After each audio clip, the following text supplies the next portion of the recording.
Having a baby used to be a straightforward proposition. You could have a boy or you could have a girl. But now there's a third option. It's called steep civilizational decline.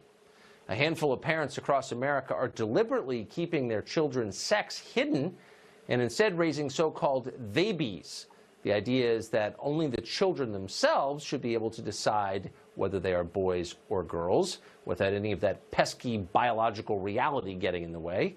It's all very confusing, like a lot of 2018 is. So, of course, we called in our interpreter of all things progressive, our liberal Sherpa, Kathy Aru, founding publisher of Catalina Magazine. She joins us tonight. So, Kathy, goes without saying you're for this, of course. Yep. But doesn't this mean if you're going to raise a Theyby, how would you be able to change your child's diaper? Because the second you change the diaper, of course, you'd no longer be able to pretend that there was a question about whether this was a boy or a girl. You would know. Well, it's not about pretending. The parent definitely knows the gender. It's about not necessarily labeling the baby. It's about allowing the baby to decide what gender that baby wants to be when that baby can decide, which is around 4 years old. So from 0 to 4, the baby will not be labeled. The labeling theory will not apply from 0 to 4 years old. The baby will be a theyby, neither a boy nor a girl. Whatever gender that baby chooses to be. What other profound life decisions do we think people ought to be making at the age of 4? Are there any others? Well, whether to get a tattoo, whether to get married, enlisting in the military, voting, drinking vodka, smoking Marlboro Reds. Is there anything else that we think 4-year-olds are ready to decide? This isn't actually a profound life decision. I mean, biologically, there's nothing really going on from 0 to 4 in that area that affects a person's life.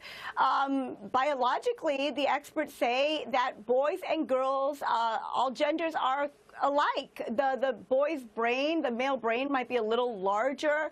The female's language might be a little bit more advanced. Okay. No maybe, sexism on my show. Hold on. Whoa, slow down. No, here you're out there like boys' brains are larger. And I just want to say that kind of toxic masculinity has no place on this program. Sorry. Thank you very much. But that's all they can think of. The bottom line is, all they could think of, like difference in brain size, difference in genitalia, difference in bone structure, just minor things like minor things like that. Not perhaps, like factually.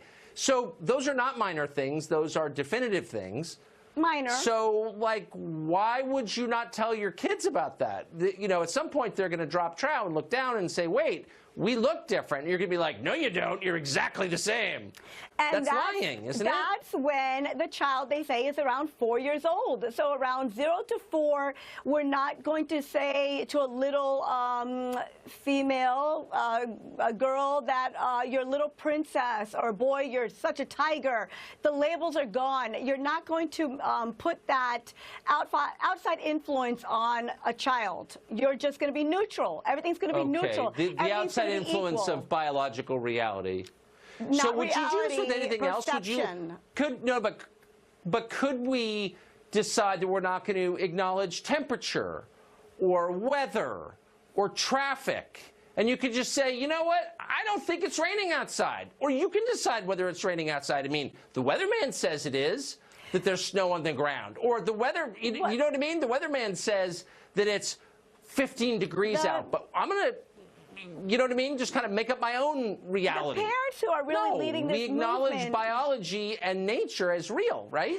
But the biology, the parents who came out with this, who came out in the New York Times and started this Theyby awareness, this gender-neutral awareness for babies, basically said, why should people be so obsessed if your baby is going to be a boy or a girl? Who cares about that area? It's actually a little human. We are bringing a little human into the world. Who cares about the genitalia? Who cares? May I just suggest why? And this isn't just my opinion, but the opinion of every person who's ever lived going back, let's just say 10,000 years for the sake of neatness. Because men and women are completely different in key ways.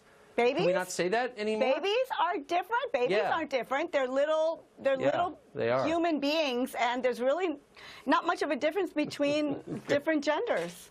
No. There is no difference. And men and women, we would say, are equal. I'm trying to laugh so I don't cry. Kathy Aru, you can be equal but different, which they are. Great to see you. Good to see you.